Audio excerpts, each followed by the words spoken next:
शकीब जलाली की ये गज़ल पेशे खिदमत। जलते सहराओं में फैला होता, काश मैं पेड़ों का साया होता। तू जो इस राह से गुजरा होता, तेरा मलबूस भी काला होता। मैं घटा हूँ न पवन हूँ न चिराग, हमनशी मेरा कोई क्या होता। ज़ख्मे उरियां तो न देखेगा कोई, मैंने कुछ भेष ही बदला होता।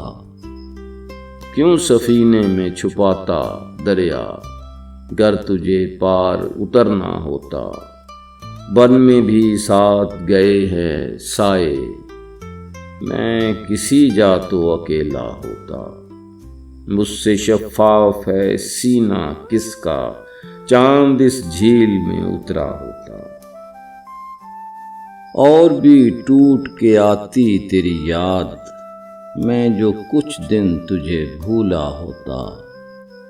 राख कर देते जला कर शोले, ये धुआं दिल में ना फैला होता। कुछ तो आता मेरी बातों का जवाब, ये कुआं और जो गहरा होता। न बिखरता जो फ़ज़ा में नग़मा, सीनाए नए में तड़पता होता। और कुछ दूर तो चलते मेरे साथ, और एक मोड़ तो काटा होता। थी मुक़द्दर में ख़ज़ां ही तो शकीब, मैं किसी दश्त में महका होता। जलते सहराओं में फैला होता, काश मैं पेड़ों का साया होता।